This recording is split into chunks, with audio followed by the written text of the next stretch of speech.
Soalan untuk Ustaz Somad, bagaimana cara untuk kita selamatkan diri dari fitnah akhir zaman? Ada 3 tempat kita. Yang pertama, tempat tinggal. Yang kedua, tempat bekerja. Yang ketiga, tempat yang tidak di alam nyata. Tempat tinggal, alam nyata. Tempat bekerja, alam nyata. Yang tak nyata ni, alam ghaib. Mana itu? Sosial media. Dia tak nyata. Maka 3 alam ni mesti kita kawan-kawan baik. Di tempat tinggal kita, alhamdulillah Ustaz Somad, tempat tinggal kami ni dekat surau. Baik. Dekat masjid. Saya kereta-kereta ni mahal Ustaz, tapi saya tak pakai. Saya ada motosikal kecil nak pakai sembahyang ke masjid. Ni tempat tinggal. Yang kedua, tempat kerja. Alhamdulillah tempat kerja saya pun orang baik. Di office saya, bila ada sembahyang tanya, awak dah sembahyang? Ayo kita sembahyang dulu. Jom kita pergi. Ini alhamdulillah. Yang ketiga adalah tempat kita. Siapa kawan-kawan kita di Facebook, siapa kawan kita di Instagram, siapa yang ada di grup-grup WhatsApp. Maka kalau ini selamat, maka fitnah akhir zaman kita selamat. Kalau kita ada kawan yang menasehati kita, dia tegah kita dari perbuatan yang tak baik, pegang dia sampai mati, jangan lepaskan. Sebab apa? Sebab susah nak dapat kawan lagi macam ini. Kita tak, sekarang ni, kalau zaman dulu mesti datang ke masjid dengar tazkirah. Hari ni kita boleh ulang-ulang tazkirah, kita boleh cut video panjang, boleh kita tonton, boleh kita dengar. Maka insya Allah di zaman moden akhir zaman ini, jalan ke surga mudah, tapi jangan lupa ke neraka lebih mudah. Maka kita kena berhati-hati. Cara terbaik untuk ibu bapa mendidik anak-anak di zaman sekarang yang penuh dengan cabaran, memilih guru yang baik. Guru yang pertama adalah ibunya. Tapi kami ini bukan dalam proses memilih lagi, Ustaz. Kami dah dapat, jagalah yang ada tu. Jaga dia baik-baik. Lepas itu dia didik anak dengan baik. Dia bacakan solawat, dia bacakan sembahyang, dia ajak sembahyang. Lepas itu kita bagi contoh. Anak-anak ni tak boleh kita suruh saja baca Quran, baru sembahyang. Dia baca Quran. Ayah tak sembahyang. Ayah dah tua dah. Jadi dia nak tengok contoh. Dia nak tengok macam mana kita sembahyang, macam mana baca ayat, macam mana ambil sembahyang. Siapa yang masih ingat bila last kali bagi tahu anak begini cara berwuduk, air mesti sampai siku.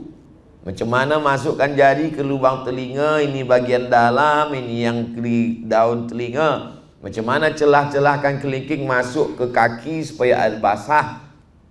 Macam mana bunyi ra, macam mana bunyi ha, macam mana qalqalah, macam mana idgham, macam mana dha, macam mana jim. Kita mengajar. Baru selepas tu kita bagikan ke guru mengaji.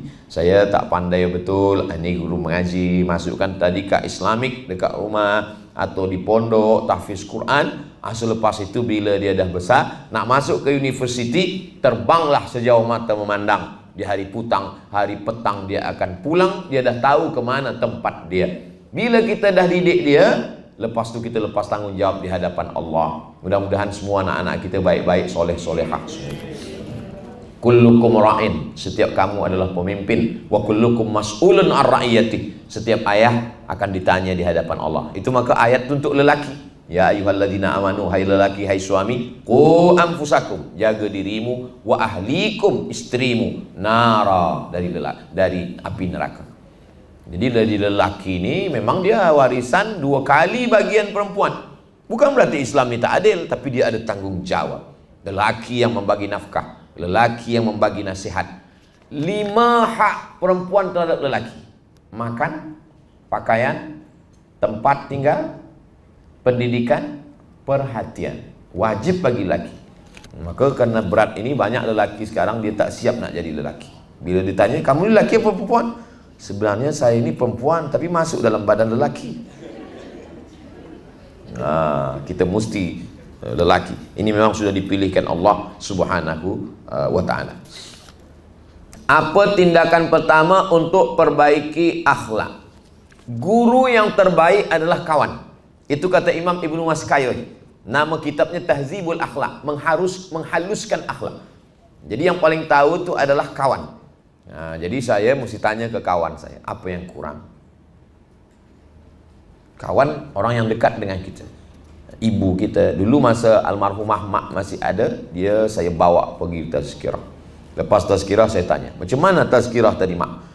Aku dengar kau macam orang mengamuk. Tak boleh ke kau turunkan suara kau sikit? Lepas tu saya turunkan sikit.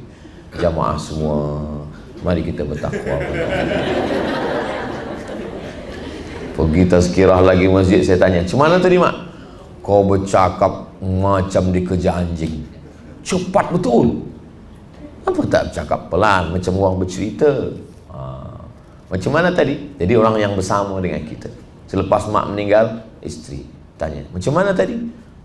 Mata menengok perempuan aja lah, macam tak ada lelaki.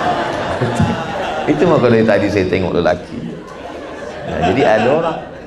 Bukan berarti kita dah ustaz, kita dah profesor, kita lah yang segalanya tahu. Tak. Saya tak tahu kepiah saya ni apakah lurus atau miring. Mana tahu? Siapa bagi tahu? Ada orang bagi tahu. Dia tunjuk-tunjuk. Orang baru kita luruskan. Orang gelak aja tengok kepiah kita miring, dia gelak. Lagi kita ada yang bagi tahu. Cermin dia bagi tahu kita, tapi cermin tak jujur. Telinga kanan dia kata kiri. Maka bila kita selfie, sedang makan, komen orang, ustaz jangan makan pakai tangan kiri, haram tu. Dia pakai tangan kanan, kita guna mirror. Sebab apa? Sebab dia balikkan. Tak betul dengan yang ada di cermin. Yang paling jujur adalah kawan. Jadi kalau dapat isteri yang jujur, suami yang jujur, kawan yang jujur, orang tua yang jujur bagi tahu kelemahan kita. Orang hanya bagi tahu kelebihan. Kamu Masya Allah the best lah. Padahal dia sebenarnya nak jatuhkan kita. Pujian menjatuhkan kita. Tapi satu saat perlu juga orang bagi pujian untuk bagi semangat dia. Orang sakit di rumah sakit, kita mesti bangkitkan semangat. Kita tak boleh jujur. Macam mana kau tengok aku ni? Kalau macam ni tak sampai hari Jumaat nampaknya selesai ni. Bagilah dia semangat. Macam mana saya ni ustaz? Saya dah banyak tempat tengok orang sakit. Sakit macam kau ni tak ada apa-apa. Tapi kata doktor, saya dah doktor tu lebih dulu mati daripada kau. Bangkitkan semangat dia. Ada masanya. Maka kita tanya kawan. Kawan yang paling baik, kawan yang menunjukkan kekurangan kita, yang tidak mengangkat-angkat kita lebih dari tempat kita. Maka ini untuk memperbaiki akhlak kita. Lepas itu barulah kita perbaiki kekurangan kita. Bila kita sakit, kita boleh pergi hospital, kita tanya doktor, saya ini sakit apa doktor? Awak ni sakit ini, sakit ini. Tapi kalau akhlak tak ada. Sampai setakat ni saya belum tahu ada doktor yang boleh menunjukkan akhlak. Doktor kanser ada, doktor tulang ada, doktor kandungan ada. Tapi doktor tentang akhlak belum jumpa lagi. Siapa doktor kita? Sebab orang bila tak tahu dia sakit, pagi minum gula, siang minum gula, minum teh gula, minum kopi gula, minum susu gula. Tapi bila dia dah tahu dia sakit gula, dia haramkan. Dikasih teh haram. Sebab apa? Dia tahu dah dia dah sakit. Macam mana kita tahu bahawa kita ni tak berakhlak? Ada orang bagi tahu. Bila kita dah tahu, maka insya-Allah. Ustaz Somad, siapa yang bagi tahu Ustaz? Orang-orang yang dekat dengan saya. Saya tanya, apa yang perlu diperbaiki? Bila saya pergi pada ustaz, pada tuan guru, pada orang baik, saya tanya. Jamaah pun begitu juga. Kalau nak bagi tahu saya, janganlah depan orang ramai, nanti saya malu. Bagi tahulah manakala kita duduk berdua, anda bagi tahu. Ustaz Somad, ada hal yang nak saya bagi tahu ni tentang kekurangan ustaz. Boleh kita 4 mata? Jangankah 4, 3 pun boleh. Kemudian supaya kita ni tak angku, tak sombong, supaya kita tidak merasa diri kita lebih dari orang lain, maka kita selalu ke tempat orang sakit, tengok orang mati. Saya bila ada dapat kabar ada orang meninggal, saya datang. Saya tengok, saya buka tutup muka, saya tengok, saya cium. Saya nak merasakan bagaimana sejuk orang mati. Sama lelaki lah, yang perempuan cium mengamuk lelaki dia walaupun dah mati. Kita hantar jenazah sampai ke liang lahat. Saya guna mask, saya tutup muka, saya pakai baju. Orang tak tahu. Sebab bila orang tahu, saya tak fokus nak tengok orang meninggal. Semua salam. Lupa tujuan kita nak tengok orang mati. Tunggu sampai ke liang lahat, tengok ke dalam. Abdul Somad, hari ini kau mengantar mereka. Esok hari engkau yang akan diantar. Hari ini kau sapu kepala orang. Ini anak yatim. Esok anak engkau akan disapu kepalanya, sebab kau akan mati meninggal dunia. Istri yang hari ini kita kata kau buah hati belayan jiwa, siang dan malam terbayang-bayang, makan tak kenyang, tidur tak lelap. Bila kita mati, 4 bulan 10 hari saja dia tunggu. Lepas tu dia akan nikah dengan orang yang lebih handsome, lebih muda, lebih segala. Tapi jangan gara-gara sebab cakap saya ini balik nanti tak mesra lagi. Saya tujuan ni supaya nak ingatkan kita bahawa kita akan mati menghadap Allah. Dengan itu kita akan perbaiki akhlak kita. Setiap bulan mesti saya pergi ke rumah sakit. Tapi tak ada saudara mara kawan yang sakit. Tak apa, tanya. Bila security tanya, nak tengok siapa? Semua nak saya tengok. Siapa suruh? Ustaz Somad. Ini videonya. Kata security, aku pun dah lama kerja tapi tak ambil pelajaran. Sebab tiap hari dah tengok orang sakit, orang mati. Tapi sekarang tiap hari tengok tak menyentuh hati. Jadi kita perlu tengok ini. Ada nasihat yang berbunyi bersuara, tapi ada nasihat yang tak berbunyi dan tak bersuara. Dia masuk ke dalam hati kita. Habis. Itulah pertemuan kita petang ni. Masya Allah, tabarakallah. Lebih 5 minit. Mudah-mudahan Allah mengampunkan dosa.